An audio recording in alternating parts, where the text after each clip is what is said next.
Mbote Nabino Balandia Big Congo Télévision. Émission Oyo Ekoleka na 3 chaînes Nabiso na Nouvel Élan na Congo News Télévision. Vraiment, c'est bien votre bien-aimé JKN, autrement dit José Coco Nimangodi le wazalendo.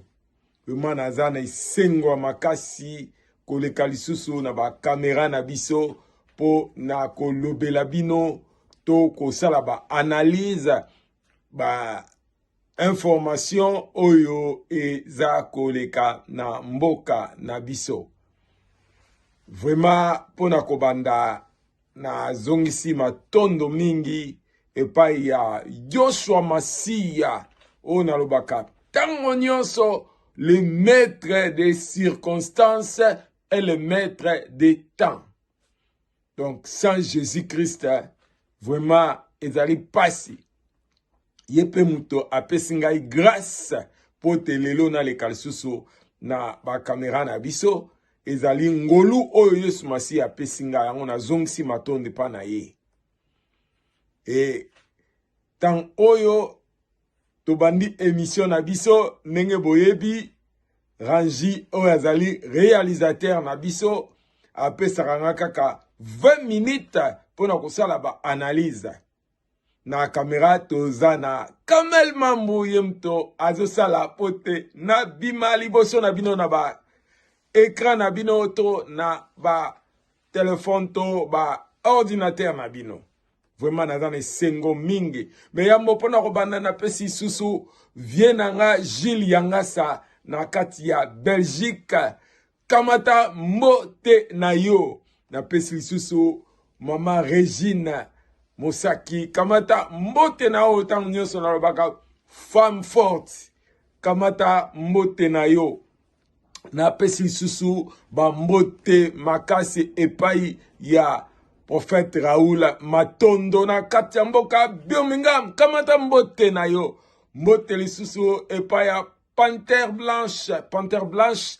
Kamata mbote na yo epai ozali na pesi sumbote paya bijou mena. Kamata mbote na yo sans oublier Soleil Mulenda.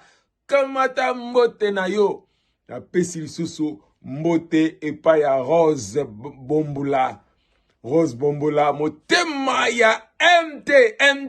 Kamata mbote na yo vraiment na pesi susu mbote epai ya Simon Mitingi.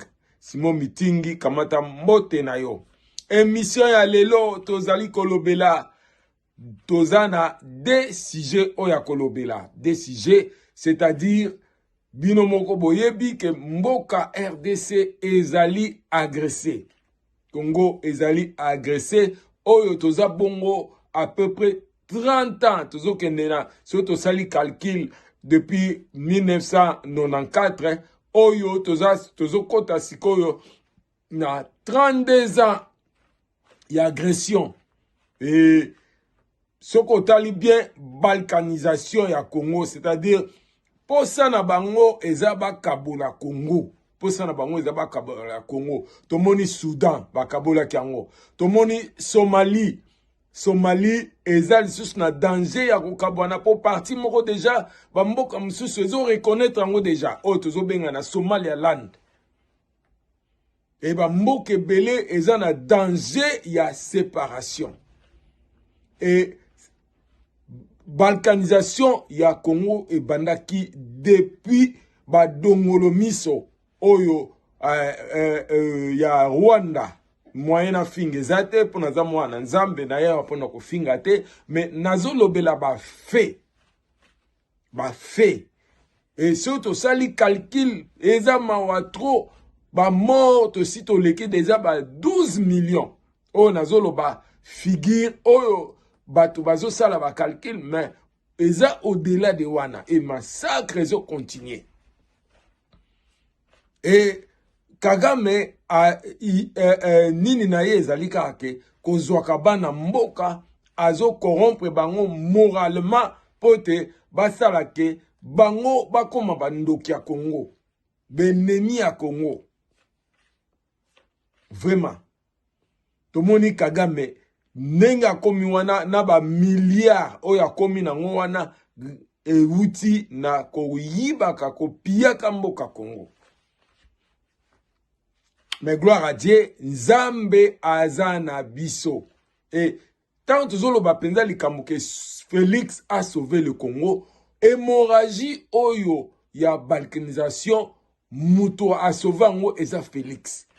Yango moto zolo ba Félix a sauvé le Congo. Bolanda bato te o basalini na bango kuna sauvons le Congo. Wana eza mascarade. Et majorité to mukonzi na bango ya groupe wana sauvons le Congo, yepe muto a participé na ni na balkanisation. Tant que zota la armée na biso komaki infiltré, eza infiltré yango bitumba oyo président Félix azo bunda pona ko longola makamwa infiltration. Yango tango nyonso moni tango azoloba ke ndenge eza boye tango ba sololaka pona makambo guerre oyo tango basalaka po bayokana alobaka brassage jamais. Et ce qui armée na biso komaki infiltré eza pona brassage. Toza na liste ya batoyo bakonzi na kati ya armée. Toza na liste bakonzi na bandi ne mission na ngeko ya na kotela bino mwa liste muke na téléphone na deuxième téléphone nga bomona ndenge nini Congo to armée ya Congo eza infiltré. Infiltration ane bandaki banda tango Laurent Désiré Kabila kotaki to se retrouva ki na ministre affaires étrangères nani rwandais. To se retrouva ki na chef d'état-major nani rwandais. Tango ba bengani bango ministre affaires étrangères balobele eloko te a se retrouver na Rwanda. Chef d'état-major o lelo tisiko bomona aza mukonzi na Rwanda. Mboka ezalaki infiltré. Et tant nyonso tokoloba ke Félix a sauvé le Congo. Parce qu'il y a pe ayake awelela intérêt na ye anga kondima bakor oyo pouvoir ya liboso esinyaki. Anga kondima ngo mais alobi non accord wana.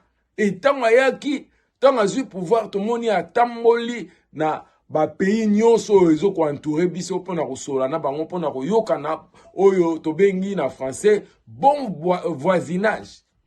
Mais malheureusement lokola mutu oyo ya Rwanda azalaki ne déjà na makanisi ya a accomplir balkanisation po yene zana azane instrument ba utiliser ba européen ba utiliser ba américain ba utiliser toi na chance lokola nzamba zana biso président oya komi na kibokonzi na nini na États-Unis aza frère en Christ. Tout le monde a ndenge a instauré ba prière kuna na Maison Blanche. Et toza même esprit na ye. Fachi aza frère en Christ aza même esprit na ye. Biso to tomboka ki tolobi Fachi pourquoi azo ke no contacter ba to IRSST ba aider biso. Nenge Burkina Faso asali to nenge Centrafrique asala. Mais lokola Fachi aza mwana nzamba aza mayele akeyi kaka na mboka oyo basali Kagame oyo nenga azali lelo. Voilà. Akeyi kaka kuna akeyi ko solo la kitoko. Lelo soko tala nina ba prière na bandi ne mission na biso moko tokotia yango nina ba prière oyo esalami na États-Unis kuna to moni ndenge nini comportement o na anglais ba benga body language ya Donald Trump envers président Félix Tshisekedi. Ozo mona penza ke azaki ne sengo ya présence ya président Félix Tshisekedi. Bongo la na mama na prière pour na Alexabino ke président na biso za mwana nzambe. Eza matolo te makam nazo lobeza vérité. Lemso bo kansake ngana za muta IDPS te. nga naza muto ya RDC. Parti na biso eza RDC. Eza IDPST. Mais tozo lobela makambo ndenge ezokende. Dans la vie, il faut ozala dans le bon côté d'histoire. Le bon côté de l'histoire. Si on est dans le mauvais côté, au moins bato bele bazo telinga na sikoyo. Hein? Vemba auto bengi Vemba. Hein? Akimi pona nini azalaki na nini na Congo Central kuna yibi bambongo nini justice lingo landela apakati. Frank Djongo toyebi pouvoir oyo asangana Kabila, le même Kabila azalaki ye muta kotseke na prison. Frank Djongo to mona ye akei tribunal na ba mai bazozongisa ye. Mais muto oyo alongoli ye na pasi, muto alongoli ye na prison, Frank Djongo abalukeli ye. Frank Djongo akimi pona nini to moni na tango élection a panzaki be fija batsi justice comme lo landela ye apakati. Moïse Katumbi nazo tangela bino sikoyo ba faux opposant oyo sikoyo baza wapi ba kimi baza libana. Moïse Katumbi ba retrouver na nini na ye na ferme na ye ba ke retrouver ba arme apakati. Et mukonzi oya pouvoir elekaki bino mo boyebiti na pakataki. Et Fachi abandako lobake ye mutu aza mukonzi ya AFC na M23. Siko tokoma omona mutu oya abandako azobimisa ba tete ne ming ezanani. Eza ye. Donc émission na biso to analyse na biso alelo elingo lobake opposition aboyi dialogue. Aboyi dialogue oyo Fachi a présenté bango. L'émission na biso to oyo ya semaine passée to lobelaki dialogue oyo ezo bongama po esalama. Et Fachi azalaki clair. Alobi dialogue kozala mais bat oyo baza ba criminel, bat oyo baza na ba problème na justice, il faut justice et ça la musala na yango. Voilà.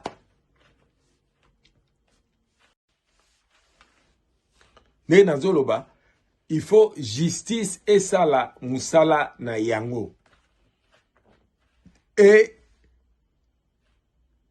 ba opposant bango nyonso toute tendance confondue ba rejeter dialogue oyo président aligné ndengezala. Mais siko ba dialogue oyo na ba pouvoir oyo elekaki. Pourquoi dialogue esalamaki? Dialogue esalamaki pona nini opposition azalaki na peuple. Opposition azalaki na peuple. Tango opposition osenga tokota balabala tala bango na bakoti. Toyoki Nehemi aleki alobi ete tango batunye question Kabila apesaki pouvoir azalaki jeune. Pourquoi atikaki pouvoir? Réponse à Nehemi alobi ke atikaki pouvoir pour aboyaki makila peuple etanga. Mais en réalité, toyebi ke makila peuple etangaki na ba 18 ans règne na ye. Nana bosani Rossi Mukendi. Nana bosani Thérèse Kapangala. Nana bosani Armand Tungulu na lobela kabino ba tobola emisu avant ba bomé. Pona nini libanga pamba buakaki. Makila etanga batu bakufa. Hein? Na maluku ba mona ba bibembe bakunda bango kaka ndenge wana.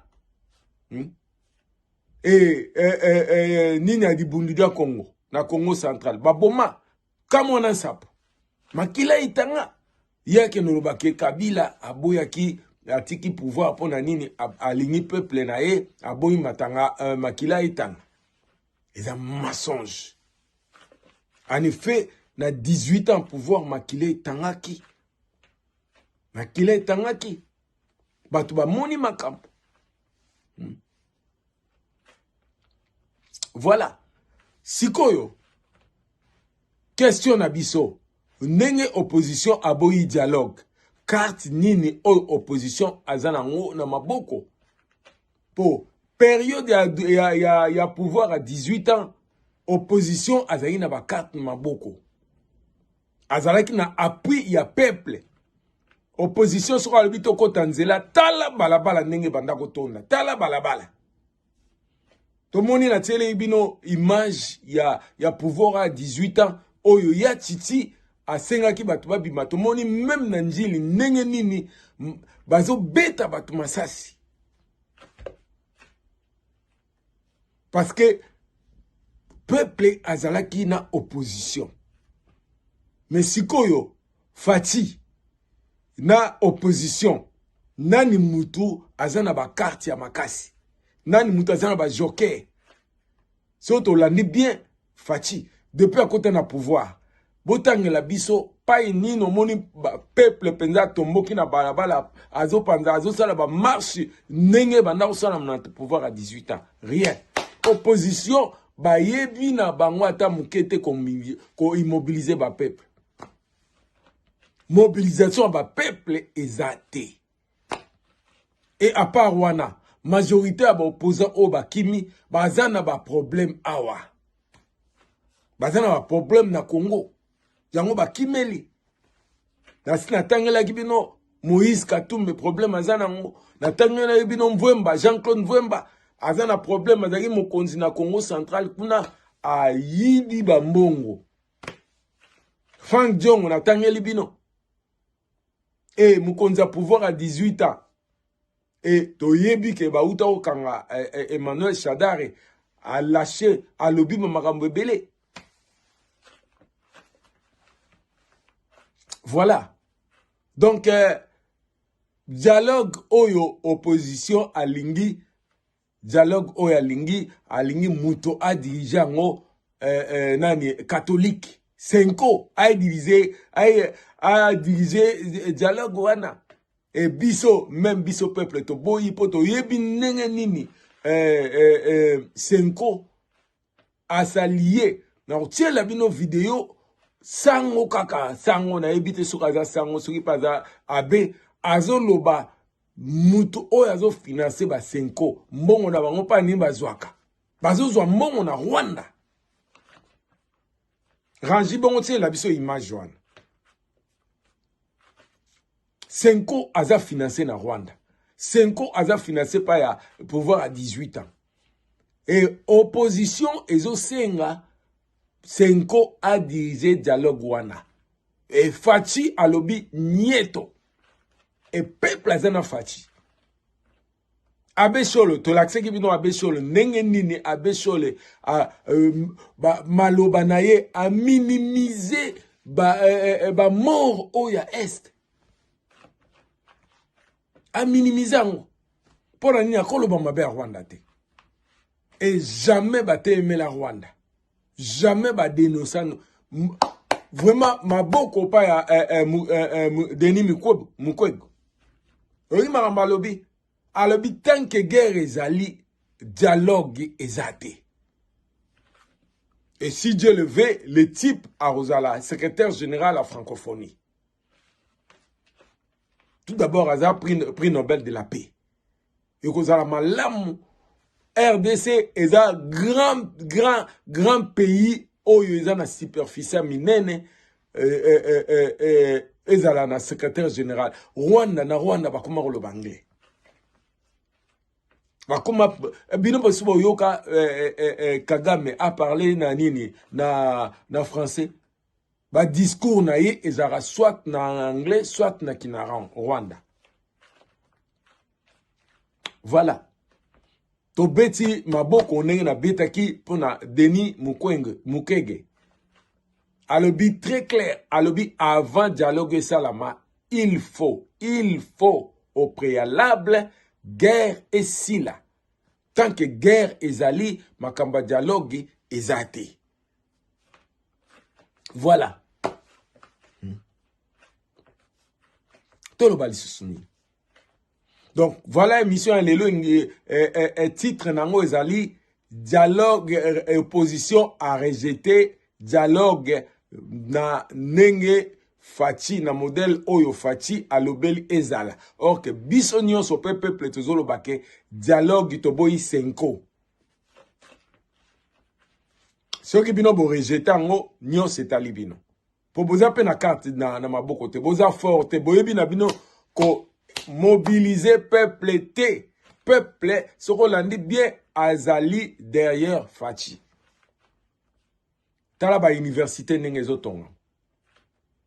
Tala ba école ndenge dernièrement na moni vidéo bazotuna muta ya pouvoir à 18 ans ba pesa ye kaka nombre ba école oyo batongi. Ba école oyo ba bongisi te mais oyo batongi. Alobi azana na ba chiffre te.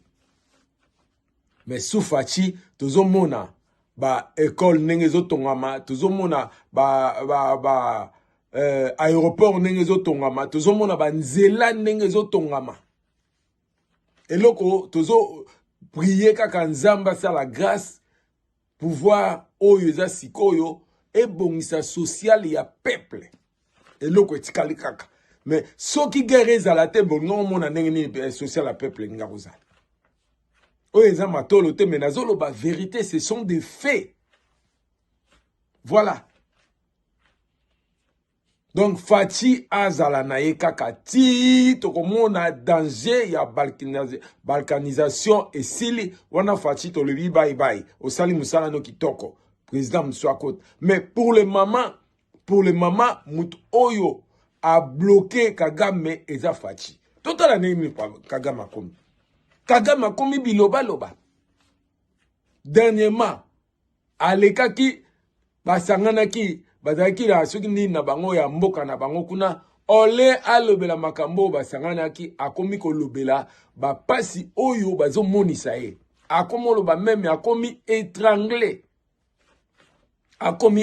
akomo loba kuto bato bazopese ba sanction ba kende na lifelo nenge terme balobaka aller au diable nenge na anglais bala go to hell. Voilà. Félix abimisi diplomatie ya Félix ebimisi Kagame mon pepe.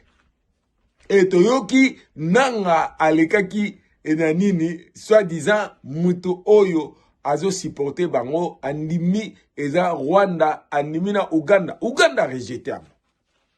Uganda a rejeté yango. Abi ayebi yango te. Alobi par contre bango kutu basangani na gouvernement pour ba traquer ba ADF. Voilà. Nini sutokolo. Dernièrement, Kagame, azalaki na banzi kozala ale msusu, soki journée ni, samedi na banzi, akei Uganda, soko tali lo lenge oyo, po nazana video yango, te rangi na yebite soko azana ngo, lo lenge oyo, Museveni ayambeli boko kama. Apese mbota solo, aboyi, ake simba ye kote ye Museveni azopesa mbote asimbie kota kud abangi poison po yebi azasir na Kagame te Kagame aza kameleyo a changea kandenge couleur nyoso alingi akomo bangele. Voilà. Donc Félix aza tomber ya Kagame. Place au pouvoir à 18 ans bana ogumba maliboso a Kagame. Félix a sukisi Kagame. A stoppé Kimoyibi Yanini. Et Kalate bozomona déjà munimbe na lobaki na bino émission, hein. Ba vidéo ngoti. Kalate troyoka Bukavu po ba biloko ebele longo. Po ba tata wana baza surveiller. Et puis ne toza boye ba soda ya Rwanda ba komi déjà ko gronder. Ba koma po Rwanda komi na pasi. Bazo futa bango $40. $40 à salaire. Et puis bazo ke no kufa likola $1000. Balobi soko kufi famille na yo babengi frère na yo to sœur na yo babi ko lobelo côté kamata $1000 oyo même matang ezo salamate. Ba komi ba soda les plus pauvres. Bazo kufa likolo ya $1000 et bazo futa bango mbongo ezate bazo futa bango $40 par mois. Voilà. Ne na lobaki nazaka na 20 minutes mais na débordé na suki awa nazala mingi ya koloba mais tokokontinue yango na émission ya semaine prochaine. Semaine prochaine, tokolobela mwanda molisusu ya oyo na sengela ikolobela lelo na lobeli yango te. Na suki wana tokotala bras de fer oyo ya sike komo salama entre opposition na pouvoir na biso pouvoir ya Fachi nga naza muta IDPS te mais naza pro Congo po en face ya Fachi opposition aza faible wana penza nazolo bango na suki wana na pesi lisumbote paya Panthère Blanche kamata mbote na yo. Panthère Blanche kamata mbote na yo. Amba kamata mbote. Na pesi mbote lisusu epai ya ponako suksa émission mbota suka pa ya Fifi Longo. Mwasi ya Dominique kamata mbote na yo. Na pesi lisusu mbote pa ya Yasmine pa ozali kamata ba mbote na yo. Na pesi lisusu mbote pa ya Cherimbala, le général. Kamata mbote na yo. Na pesi mbote pa ya oncle nangai, mabasa lelo lukoki kamata mbote na yo. Na pesi sumbote pa ya. Les alliés de Corneille Nangaa ont fini par se méfier de lui. On parle que le Rwanda l'a lâché. Est-ce que tu peux nous expliquer un peu pourquoi et qu'est-ce qu'il redoute exactement par rapport à Corneille Nangaa? Les experts expliquent, Marius, que le Rwanda et ses alliés ont vu en Corneille Nangaa un partenaire utile au départ, mais rapidement devenu encombrant. Au début, il servait à donner un visage congolais au projet de l'AFC M23, à camoufler l'ingérence étrangère derrière une figure nationale connue. Mais très vite, le rapport montre que Nangaa a commencé à afficher des ambitions personnelles. Il a parlé publiquement de son objectif de changer le pouvoir à Kinshasa par la force, ce qui allait bien au-delà de ce que le Rwanda cherchait.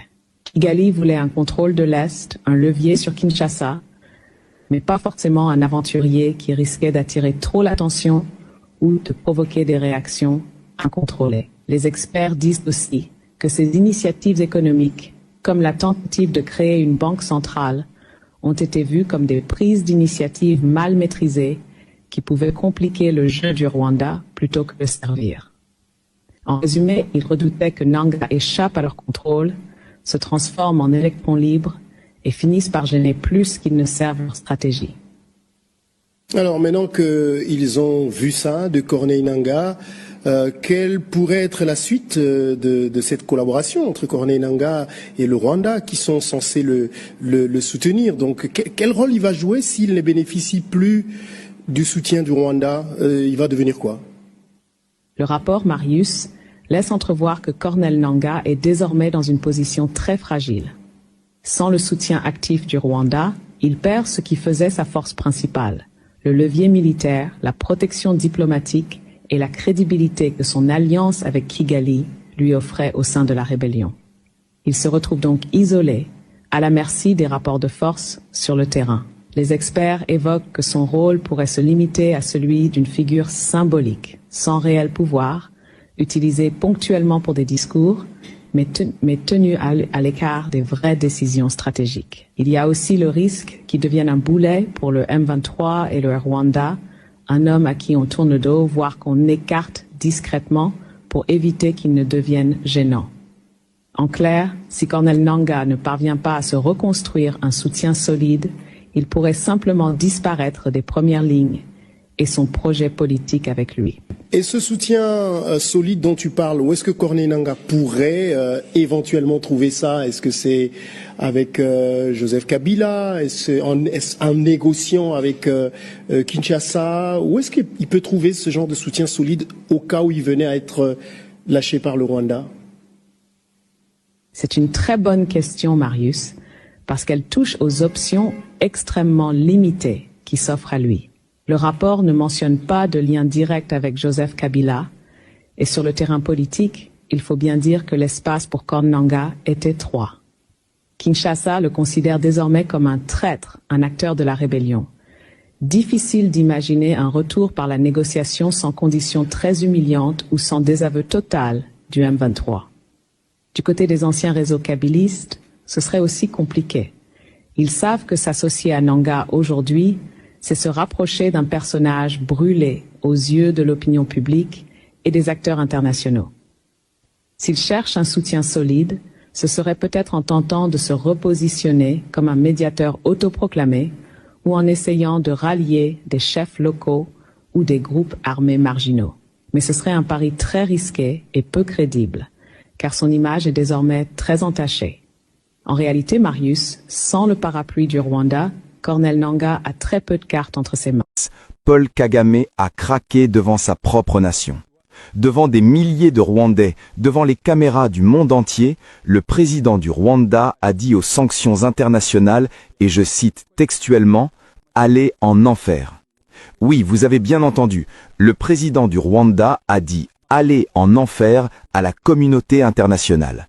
Dans cette analyse de 10 minutes, je vais vous montrer les 5 preuves irréfutables que Kagame est acculé, désespéré et en train de perdre cette guerre qu'il a lui-même déclenchée. Accrochez-vous parce que ça va secouer. Le 5 février, le Rwanda ouvre son dialogue national. Normalement, un président parle de son économie, de l'éducation, du développement. Mais hier, Kagame a passé la majorité de son discours à parler de la RDC, du conflit, des sanctions, de notre président Tshisekedi. Pourquoi maintenant ? En janvier, nos FARDC ont repris plusieurs positions stratégiques. Le M23 recule. Fin janvier, l'Union européenne et les États-Unis évoquent des sanctions économiques contre le Rwanda. Le 3 février, sommet régional catastrophique pour Kigali. Le Rwanda est de plus en plus isolé. Et 2 jours plus tard, Kagame fait ce discours. Quand Kagame est dos au mur, il fait quoi? Il crie, il menace, il joue la victime. Kagame a déclaré, je cite, « La quantité de menaces auxquelles nous sommes confrontés, parfois on se sent étouffé, mais je préfère m'étouffer en défiant ces menaces et en vous disant d'aller en enfer. » Aller en enfer. Est-ce que vous imaginez le président Macron dire « aller en enfer » à l'Union européenne? Est-ce que vous imaginez notre président Tshisekedi, même face aux pires provocations, dire « aller en enfer » ? Non, jamais, parce qu'un leader qui contrôle la situation ne parle jamais comme ça. Ce langage violent, c'est le langage de quelqu'un qui est coincé, quelqu'un qui n'a plus d'arguments diplomatiques, quelqu'un qui sait que le monde commence à voir la vérité. Quand un homme perd son calme en public, c'est qu'il a déjà perdu la bataille en privé. Première preuve, il a perdu le contrôle. Kagame déclare, je cite, « Cet homme Tshisekedi qui se tient là insulte les gens et profère des menaces. Quand on traite un pays ou un président comme un enfant gâté, il n'y a jamais de reproche. » Kagame traite notre président d'enfant gâté. L'homme qui envahit un pays voisin traite la victime d'enfant gâté. L'homme qui pille nos ressources traite celui qui défend son territoire d'enfant gâté. Pourquoi cette rage? Je vais vous le dire. Parce que Tshisekedi est en train de gagner la bataille diplomatique et ça terrifie Kagame. Pendant 20 ans, Kagame a manipulé la communauté internationale. Il se présentait comme le leader visionnaire. Et la RDC, un pays faible, divisé, incapable. Mais aujourd'hui, cette narrative s'effondre. Tshisekedi a mobilisé la communauté internationale. Il a présenté les preuves devant l'ONU. Il a réuni les pays africains autour de la vérité. Pour la première fois, la RDC n'est plus isolée. Pour la première fois, c'est le Rwanda qui est isolé. L'Union européenne parle de sanctions contre le Rwanda. Les États-Unis parlent de sanctions contre le Rwanda. L'Union africaine commence à comprendre. Cette victoire diplomatique, c'est l'œuvre de Tshisekedi, et Kagame le sait. Cette attaque personnelle est un signe de jalousie, la jalousie d'un homme qui voit son empire de mensonges s'effondrer. Deuxième preuve, Tshisekedi l'a brisé diplomatiquement.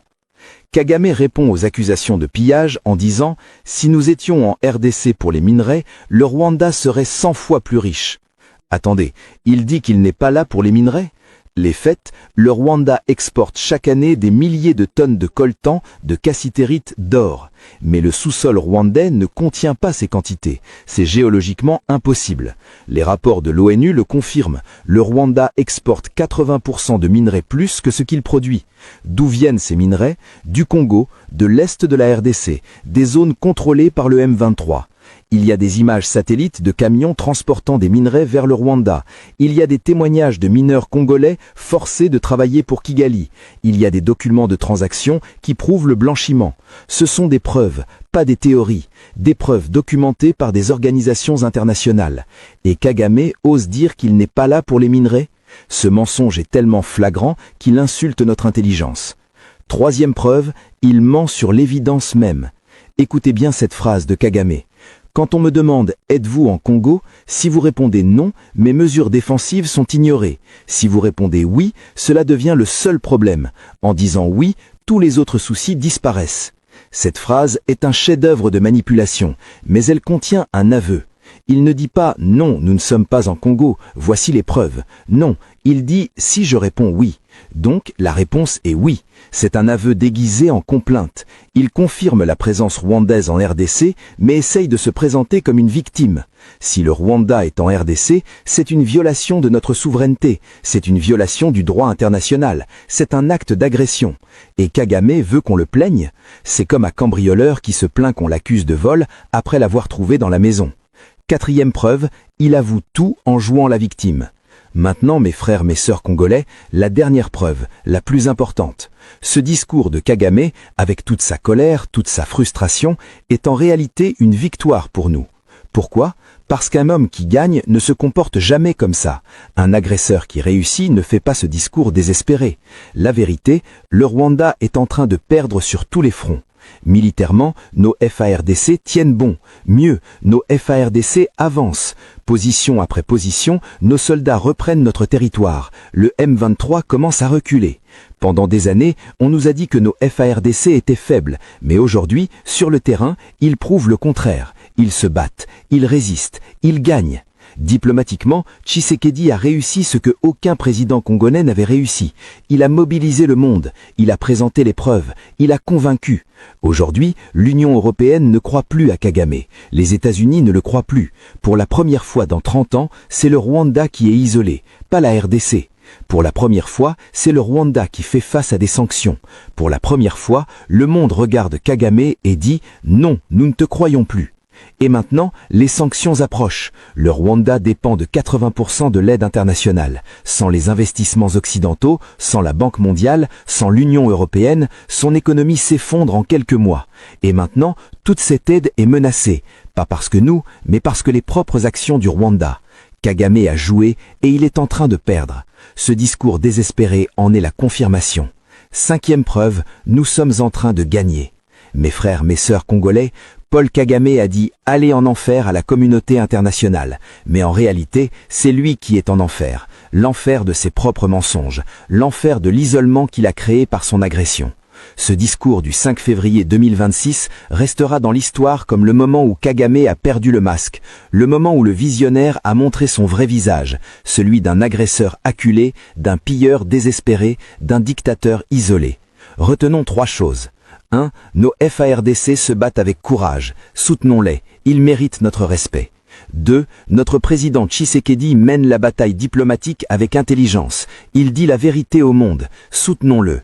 3. La vérité triomphe toujours. Pendant 30 ans, Kagame a menti. Mais aujourd'hui, ses mensonges s'effondrent. Les preuves sont trop nombreuses. Le monde commence à voir. Continuons à partager la vérité, continuons à dénoncer l'agression, continuons à soutenir nos institutions, continuons à croire en notre pays. La RDC n'est pas un enfant gâté comme le prétend Kagame, la RDC est un géant qui se réveille, un géant qui reprend sa place, un géant qui dit non à l'agression. Et aucun dictateur, aussi rusé soit-il, ne pourra arrêter ce réveil. Vive les FARDC, vive le président Tshisekedi, vive la République démocratique du Congo. La vérité vaincra, toujours. C'était une réunion importante et nous avons principalement parlé de la mise en œuvre des engagements qui ont été pris à Doha, à Washington, qui doivent amener des progrès, nous l'espérons fortement, vers la paix et la stabilisation à l'est du Congo. Et nous avons dit à Madame la Première ministre que la MONUSCO est prête à jouer tout son rôle en commençant le plus vite possible à soutenir les efforts en vue d'un cessez-le-feu, en commençant par Uvira et ensuite, progressivement, nous l'espérons, vers le reste de la zone affectée par la situation actuelle. Donc c'est vraiment dans cet esprit que nous avons échangé avec Madame la Première ministre en soulignant que nous travaillons activement, nous avons des plans pour opérationnaliser le plus vite possible le soutien au cessez-le-feu et à tous les autres engagements qui ont été pris à Doha et Washington. Bien sûr, le respect de ces engagements et notamment le respect du cessez-le-feu. Les progrès dans cette direction dépendent des parties. Donc, il est important que maintenant il y ait un total respect dans ce domaine. Mais nous sommes prêts. Encore une fois, nous sommes mandatés par le Conseil de sécurité pour soutenir ces efforts et notre détermination est totale. Je crois que c'était le message principal que nous avons partagé avec Madame la Première ministre. Nous avons une coopération excellente avec le gouvernement, avec la Première ministre elle-même et les membres du gouvernement. Nous sommes très reconnaissants de cette excellente coopération en étant conscients du travail qui est devant nous pour qu'enfin il y ait les progrès dans la pacification, la stabilisation à l'est du Congo et que les populations puissent enfin respirer et revenir à une vie normale. Bien entendu, le retour de la présence de l'État sur tout l'est du Congo et en particulier dans un premier temps à Uvira, d'où le M23 s'est retiré, est absolument fondamental. Les membres du gouvernement y travaillent, ils nous ont fait part des efforts qui sont faits dans ce domaine.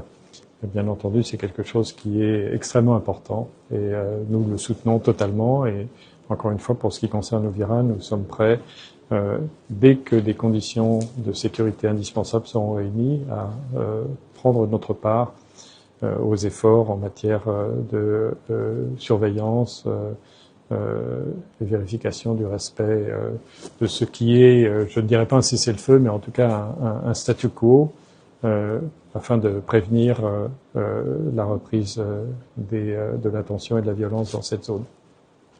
À ceux qui pensent que Félix Antoine Tshisekedi Tshilombo quittera le pouvoir en 2028 se trompent. Se trompent pourquoi? La décision du souverain primaire prime sur les contraintes constitutionnelles. Donc, ce qui population a le dit non, Félix n'ira pas en 2028, la Constitution n'arrêtera pas la population. En face de la gouvernance de Félix Antoine Tshisekedi se dresse un groupe d'individus mécontents qui ne savent ni apprécier ni critiquer la gouvernance, mais qui sont en train d'œuvrer pour la diabolisation et des attaques personnelles. Nous avons le grand Kivu sous occupation de Rwandais. Tout le monde le sait. Le Rwanda a corrompu plusieurs acteurs politiques dans ce pays. Nul n'ignore que les officiers étaient en collaboration avec le Rwanda. Quelques militaires, les services de renseignement et que encore, vous les connaissez bien. Il y a eu même des tentatives de coups d'État pour déstabiliser les institutions légitimement établies. Et nous, le souverain primaire, nous allons regarder comme ça. Nous avons anticipé pour comprendre la menace qui est le Rwanda face à la gouvernance du Congo, face à la classe politique congolaise. C'est une forte menace. Parce que derrière Kagame se cachent des grandes puissances étrangères qui veulent gagner, mais par la voie du sang. Et l'unique personne qui a fait face à Kagame, qui a défié Kagame, qui a fait écoper des sanctions au Rwanda, c'est Félix Tshisekedi, qui a fait pointer du doigt le Rwanda, qui est le principal agresseur du Congo. Et quand vous regardez en face de Félix, dans cette fameuse opposition, qui peut faire comme lui? Qui peut résister à la corruption rwandaise? Qui peut résister au dollar du sang du Rwanda? Qui peut résister aux promesses fallacieuses de Kagame? Qui? Sauf Tshisekedi. Dans l'opposition, il n'y a personne qui peut faire comme Tshisekedi. C'est pourquoi nous voulons que Félix, notre président, aille jusqu'au bout avec sa mission, afin de dresser des garde-fous contre la balkanisation, contre l'insécurité récurrente et permanente à l'est du pays, et remettre les institutions sur les sièges de fonctionnement normal. Mais je pense que c'est ça. Et nous voulons que cette mission aille au-delà même de 2028. Les gens vont dire non, c'est parce que Tshisekedi, votre président, est au pouvoir. Non, c'est parce que nous voulons que ce pays vive en paix une fois pour toutes. Une fois pour toutes. Les dialogues en gestation. Nous ne voulons pas que ce soit un dialogue de partage des gâteaux, parce que le pouvoir de Tshisekedi est légitime. Il n'y a pas de Congolais dans la rue en train de réclamer son départ. Le pouvoir de Tshisekedi est encore aimé par les Congolais. Et nous voulons que les choses soient claires. Nous serons le 28 février en Dili pour parler à la jeunesse que Félix Tshisekedi a une mission et non un mandat. Je sais que vous pouvez dire tout ce que vous pouvez dire sur moi, sur mes prises de position, mais l'avenir nous donnera raison. On verra si la population pourra adhérer aux positions de cette fameuse opposition, soit la population accompagnera l'idée de la jeunesse. C'est de faire de Félix Tshisekedi un grand missionnaire à la tête du pays pour nous imposer la paix. Une paix durable, permettre à ces pays d'être debout, consolider l'unité nationale. Et cela va nous permettre de nous développer, de nous aimer et d'aimer notre pays. Mais ce n'est pas en 2028 qu'on va laisser Félix partir précocement. Il n'ira pas. On s'en fout de cette constitution de belligérants-là. Cette constitution a été murée, taillée sur mesure par Kabila et tous ceux qui l'accompagnaient à l'époque. Vous avez ignoré. Mais ce n'est pas aujourd'hui que vous allez nous imposer cette constitution. On n'en a pas besoin. Nous voulons que la population décide. C'est le souverain primaire qui va décider sur le sort de Félix Antoine Tshisekedi et non cette constitution. Et même s'il faut opposer la décision du souverain primaire aux contraintes de la constitutionnelle sur le mandat ou les limites du mandat du chef de l'État, vous allez comprendre que c'est le peuple qui gagne toujours. Et le peuple gagnera toujours. Merci.